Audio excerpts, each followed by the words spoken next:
Let's talk about some of the three dumbest, most stupid supplements there are out there right now. Cliff Notes: lactic acid buffers, testosterone boosters, and caffeine supplements. So why these three?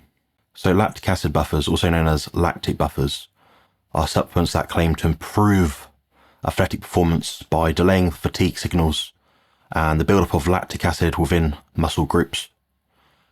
However, there's lots of potential negative effects, almost in some cases certain negative effects. It seems to me that the scientific consensus of evidence that supports the use of these lactic acid buffers is very weak. At best, you might be taking several grams of something that might irritate your guts or give you some kind of itchy skin feeling to get a marginal increase in performance. But the question is, why would you want to do that? Now, lactic acid is there to create a buffer or release an energy to be used for very strenuous activities. So it kicks in to allow that anaerobic metabolism, some people say. So something along those lines. That's kind of how it works. So the idea is you have that upper threshold of energy to perform given tasks, exercise in the gym. Now, if you're blocking this lactic acid, it can negate some of the effects of it in terms of being used as an energy substrate for exercise. It's commonly found that these sort of things can lead to gastrointestinal issues, where you get stomach cramps, diarrhea, some people get nausea, you might even get itchy skin, things like that. So things which don't quite align well with feeling good. Now, when you get into the gym, you're trying to feel good, get some results, build muscle, lose fat, what have you. You're not going to be able to do this effectively if your body's fighting against itself, really. Now, yes, lactate is a waste product of exercise, but it plays a crucial role in metabolic processes that allow muscle adaptation. Of course, this can potentially hinder the muscular growth mechanism that people acquire from the exercise itself. Lactic acid can also mask fatigue when you're performing strenuous exercise. When you're doing a sprint and you sort of get that jelly leg feeling. If you're going to be doing this, you're going to need that lactic acid to be able to provide the substrate to keep going. So it is an essential part of exercising to the highest degree. Now, some studies are looking at this kind of thing, like bicarbonate of soda, beta-alanine, and they're saying, oh, this leads to this % increase in performance. But long term, 12, 14, 16 weeks down the line, it doesn't reveal any benefit. It doesn't show, okay, my butt muscle has increased by, 1 millimeter because of taking a supplement versus not. The studies don't show that. The studies do not indicate that these things are helpful for muscular growth and fat loss. So to even suggest that they're useful, I'll be looking elsewhere personally. Now, I'm all about solutions on this channel, so an alternative might be just to train hard, consistently, so that the body can adapt and begin to perform better. Simple fix to getting rid of this out of your cupboard. Now, the next one, unprescribed testosterone boosters or herbal extracts that claim to boost testosterone. So yes, I'm talking about testosterone, ecosterone, Fadogia, Tribulus, all that sort of stuff, DAA, everything that's in a supplement that isn't directly testosterone, i.e. TRT, will not yield the results that you're hoping for. As much as we'd like to think that different supplement legislation is in such a way that it's finely tuned, finely checked, and it's, under strict regulations, a lot of the time they're not. They're really not. Even the ones that say this product is ISO 9001, GMP, this, that, and the other. A lot of times they're not. They're just made in one facility that happens to be accredited with that, bracket of, I can do this and it's good. These things aren't often checked. There isn't really a routine kind of checking for these sort of places. They could be putting all sorts of things under the sun, all sorts of toxins in it, and they might not even check the actual source where they buy this stuff from in the first place. I'm the biggest fan of making sure that all supplements are tested from point A to B to C to D to the end consumer. Most cases, they're not. There have been reports of some supplements leading to liver damage. This seems quite extreme, but think about what I've just said. If they're not well regulated and tested, they could contain anything. It's very different to taking a generic multivitamin or mineral sort of supplement. These things are coming from all over the shop, guys. They're not synthesized in a lab. They're extracted from a plant, then done all sorts of things with it.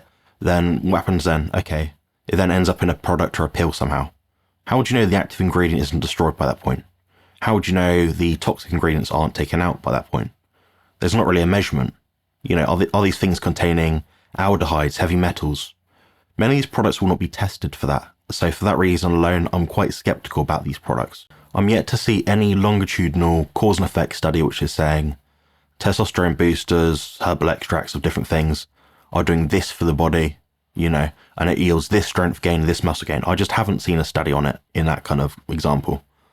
If it doesn't exist, how do you know it's worth spending all this money on something? If you're deficient in testosterone, you should find ways through your diet and lifestyle environment to increase your natural testosterone. If all else fails and medical intervention is necessary, by all means, go for TRT if you're in a position where you're prescribed for it by a doctor. So now, an alternative to testosterone boosters. Might seem obvious.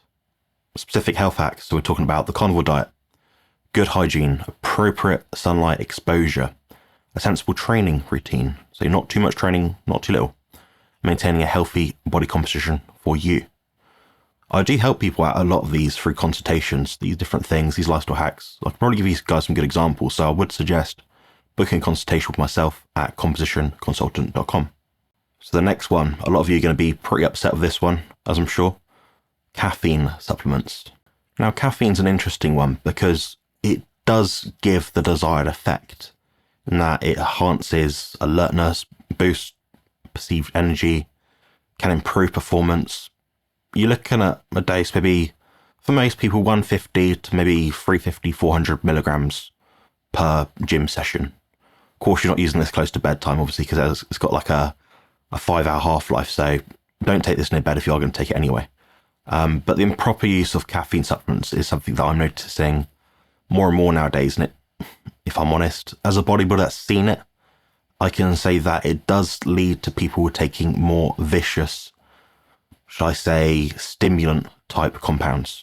I'm going to go through some of the most obvious side effects I can think of right now. So increased heart rate, increased blood pressure, disturbed sleep, dehydration, GI issues, dependency and withdrawal symptoms, very possible. Interferes with nutrient absorption in some cases, anxiety, restlessness, jitters, all that sort of stuff. So just a feeling of being bad overall. So what you got to weigh out here, guys, is perhaps you're using caffeine pre-workout. Perhaps it's an energy drink, whatever, a big cup of coffee. Now you're taking that for an effect to be a bit more energetic, say, for an hour or two in the gym, however long you spend in doing exercise. Okay, then you've then got 22 hours to deal with the side effects of it. So all the stuff you don't want, you've got to deal with. So everything I've just mentioned. So now you're looking at 1 to 2 hours here versus 22, 23 hours here in terms of your daily life. Now, people can't tell me that's optimal for health. Now, what I know about bodybuilding is the healthier you are, it tends to seem that your body composition outcomes are better.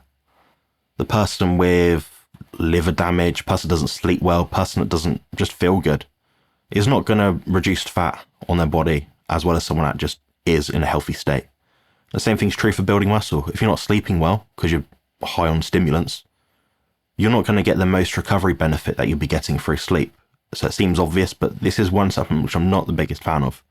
Now, admittedly, yes, I have used caffeine supplements before. Yes, I've used pretty much all of them.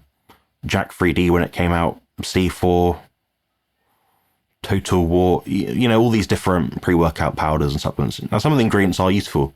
So I suggest you check out my video that I've done, which is something like 4 useful supplements to boost performance on the carnivore diet, something like that.